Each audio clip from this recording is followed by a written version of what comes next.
Mais uma partida ruim de mata-mata. São Paulo de Hernan Crespo perde por 2-0 da LDU em Quito e se complica nas quartas de final da Copa Libertadores de América.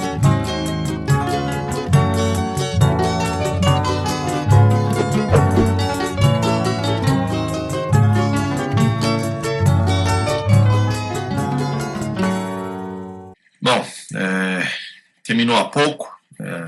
LDU 2, São Paulo 0. Um jogo bastante frustrante do São Paulo. Frustrante principalmente porque é nítido, ou ficou nítido para quem acompanhou a partida, que o São Paulo poderia ter tido melhor sorte nesse jogo. Só que para se ter melhor sorte, quando o seu adversário não está na melhor de suas noites, eu acho que quem assistiu a eliminatória da LDU contra o Botafogo pôde perceber que a LDU não estava jogando o seu melhor futebol na tarde, noite de Quito, desta quinta-feira. Para você poder aproveitar esse tipo de situação, erros não podem ser cometidos. Porque, afinal de contas, não se trata de um time tolo, a LDU. É um bom time, né, que não estava na melhor das suas jornadas. Mas, justamente, para poder aproveitar essas circunstâncias, num terreno difícil, que é jogar em Quito, na altitude, você precisa entrar 100% concentrado, principalmente defensivamente. E o São Paulo não entrou. São Paulo cometeu erros importantes defensivos e sai do Equador com um resultado bastante adverso. Reversível, sim, mas bastante adverso. O time até conseguiu fazer uma partida razoável durante os 15 primeiros minutos do primeiro tempo. Na verdade, começou alongando algumas bolas, mas depois colocou no chão, estava com mais posse, até tomar o gol aos 15 minutos do primeiro tempo, o primeiro gol da LDU, numa bola enfiada entre o Cédric e o Ferrarese. Até na transmissão, o PVC, o Nivaldo, ficaram conversando de quem teria sido a maior falha. A maior falha foi do Cédric. O Cédric que reclamou com o Ferrarese. A falha foi do Rigoni, que não acompanhou o zagueiro da LDU, que foi o cara que fez o passe para o Facão, pro Facão do atacante da LDU, né, que entrou entre o ala direito e o zagueiro direito do São Paulo. Enfim, o fato é que, e isso já foi apontado, inclusive na nossa conversa de terça-feira, na live do nosso canal, do canal de podcast, convido a todos para assistir o corte, inclusive, dessa discussão se encontra aqui nesse novo canal. E já aproveito para pedir o like de todos que estejam assistindo, que nos ajuda muito aí para a continuidade do projeto.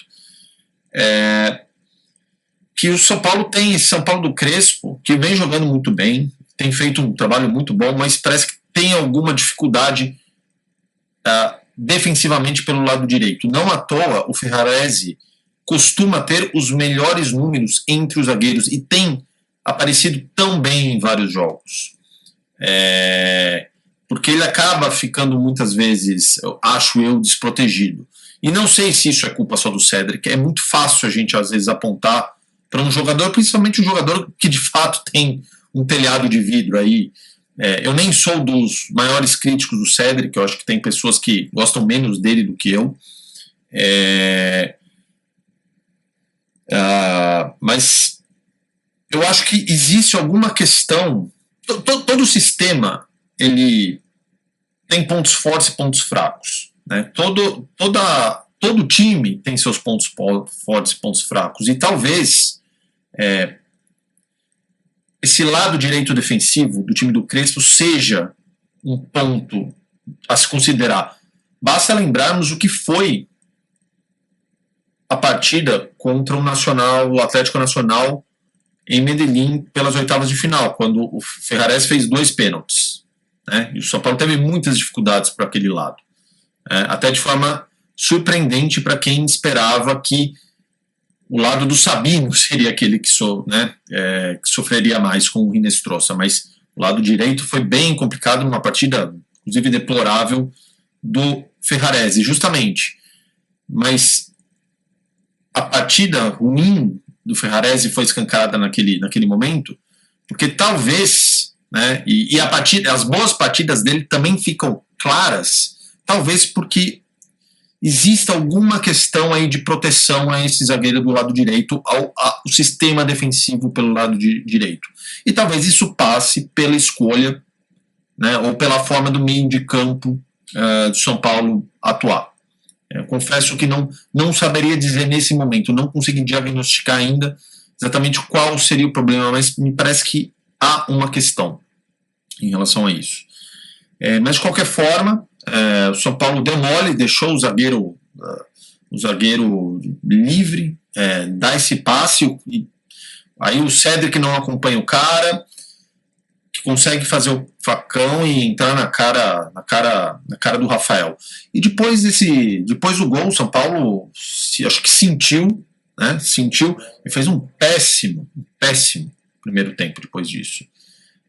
Não conseguiu fazer grande coisa, não conseguia segurar a bola, e eu acho que isso passa também, aí eu não gostei, isso também apontei, porque discutimos a possibilidade do Pablo Maia acabar entrando no lugar do Rodriguinho, porque parecia uma coisa possível ou até provável de se fazer. E eu sustentei que eu preferiria entrar com o Rodriguinho, que vem sendo um dos melhores jogadores do São Paulo. Também por quê? Porque o Rodriguinho, eu não acho o Rodriguinho só um cara de arranque, de soltar a bola rapidamente. Eu acho que é um jogador que inclusive sabe fazer bem. Tanto, ou melhor ainda, ele entende bem os momentos do jogo, tanto a hora de acelerar, quanto a hora de cadenciar e dar uma segurada na bola.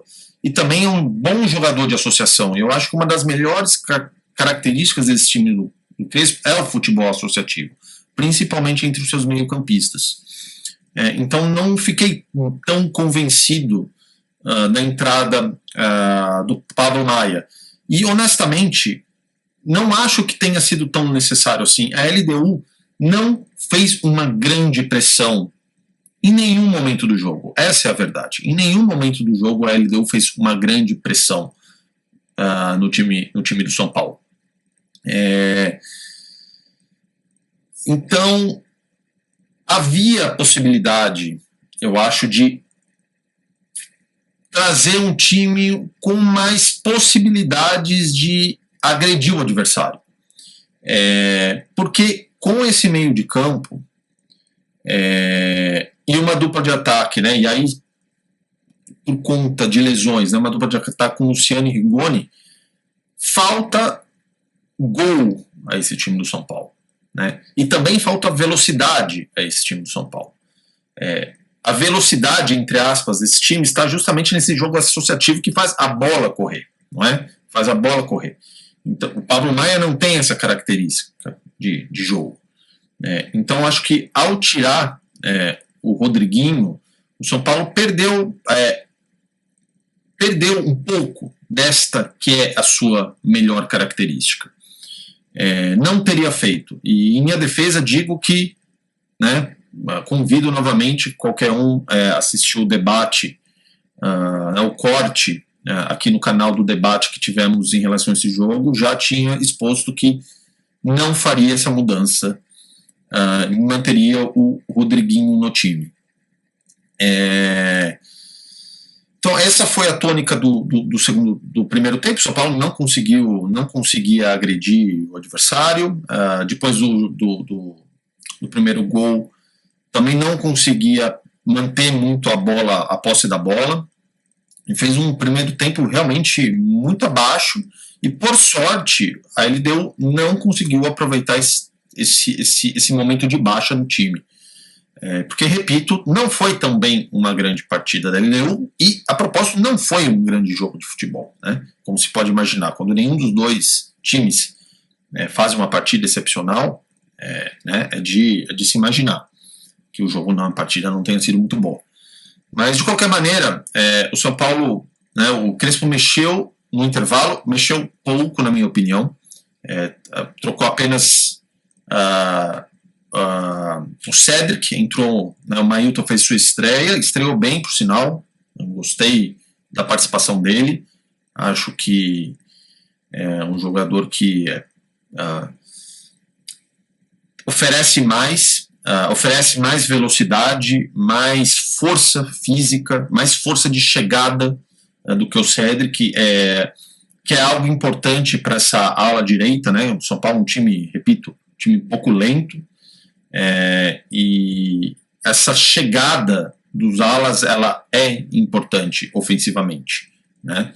Para a construção ofensiva do time também. Então gostei da apresentação do Mailton, mas eu teria voltado com o Rodriguinho, e também teria voltado já com o Ferreirinha, mas a reportagem da Paramount falou que o Ferreirinha, que acabou entrando posteriormente, mas parece que tinha sido um dos jogadores que mais havia sentido a altitude, e talvez por isso, inclusive, não tenha começado jogando.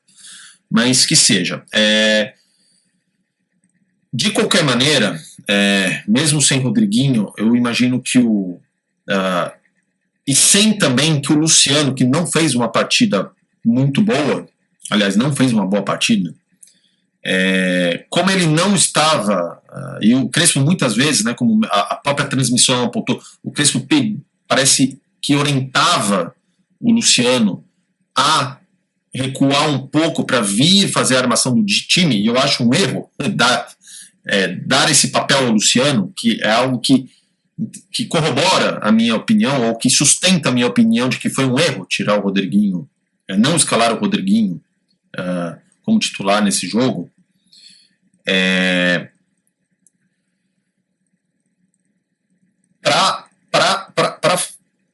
Para conseguir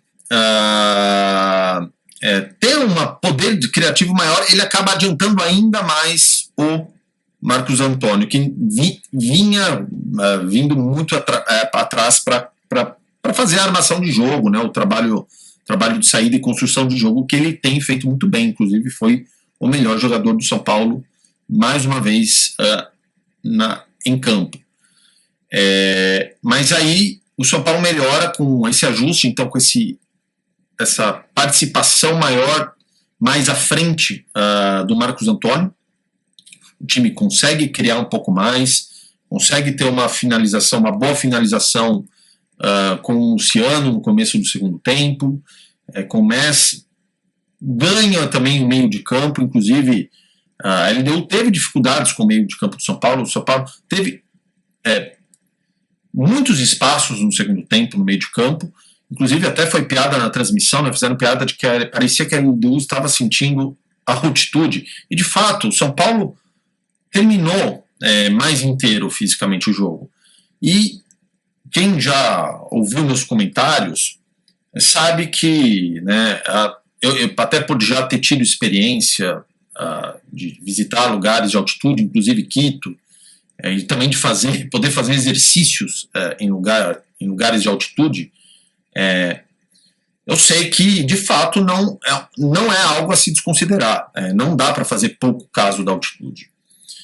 Mas eu acho que analisar ou de forma bastante crítica a partida do São Paulo convém, porque não me parece que tenha passado pela altitude, justamente porque o time terminou, ao que parece, mais inteiro do que o adversário, né? Mais inteiro fisicamente.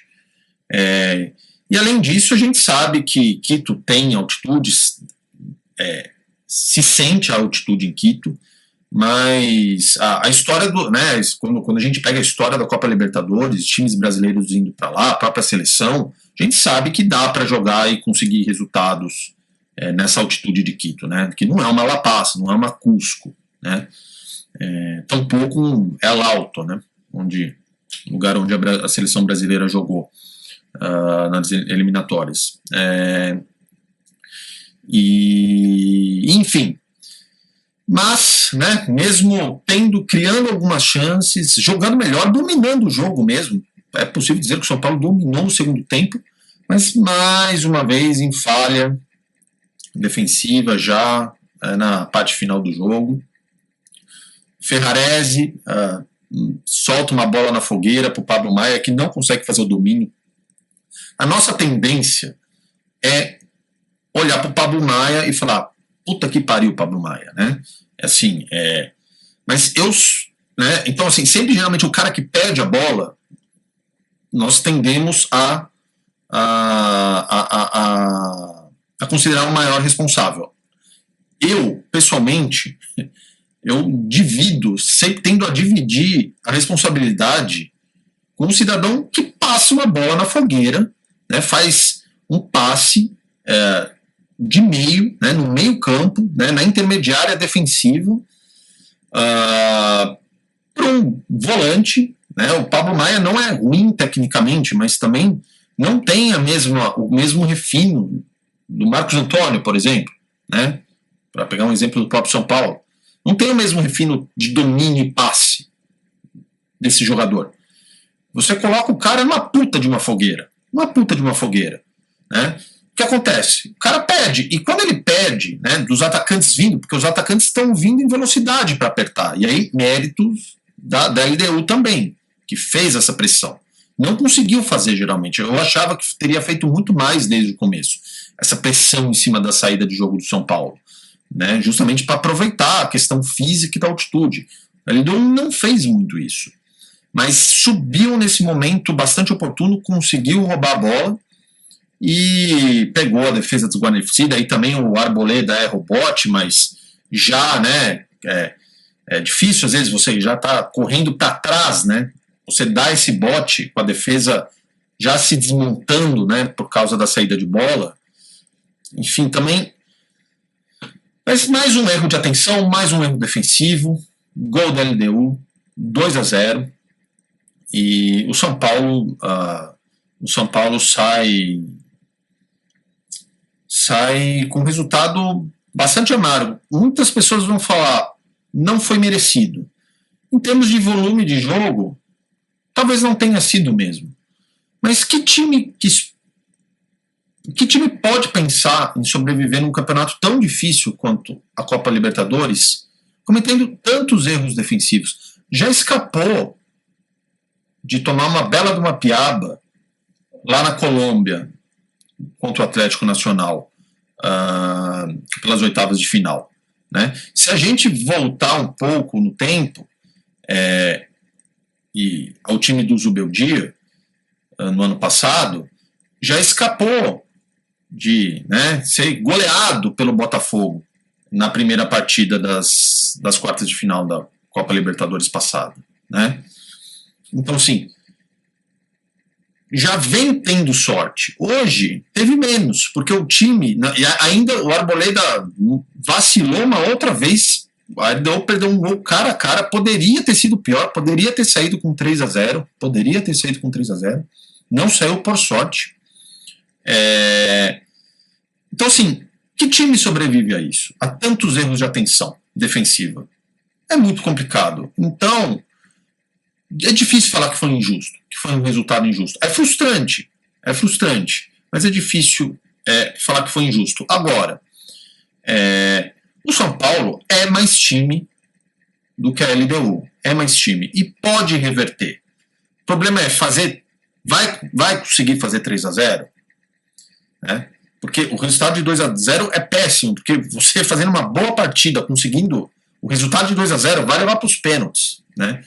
Então a tarefa ficou bastante desagradável. Né? Bastante desagradável. Agora, é possível reverter. O São Paulo tem time, tem qualidade, tem técnico. Não acho que o Crespo esteve na melhor de suas jornadas, mas confio no trabalho dele. Né? e principalmente por aquilo que ele tem feito no Campeonato Brasileiro, porque também, sejamos honestos, as partidas em Copa até agora têm deixado a desejar, né? Eliminado pelo Atlético Paranaense, passou pelo Atlético Nacional da forma como passou, e agora essa derrota, e já sabemos que se chegar à semifinal vai ser um sufoco terrível, né? Mas confio no trabalho dele, e é preciso dizer também que não podemos, né, esquecer o lugar em que o São Paulo estava, né, há 2 meses, pouco mais de 2 meses atrás, né, flertando com a zona de rebaixamento. Então o Crespo tem feito um trabalho excelente, principalmente no Campeonato Brasileiro, mas de fato tem deixado a desejar nas Copas. Enfim, torçamos, é possível, né, que o time entre com atenção, com a cabeça fresca, sabendo o que é preciso ser feito, que a torcida apoie sem botar muita pressão, porque também não será um jogo simples. Não, a LDU vai se defender muito, vai ficar muito fechada, tem jogadores rápidos para contra-ataque, jogou bem contra o Botafogo, mesmo perdendo no Engenhão.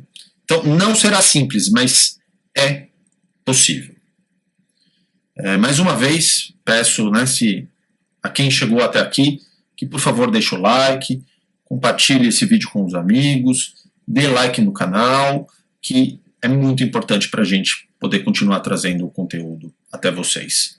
Um grande abraço a todos e até a próxima.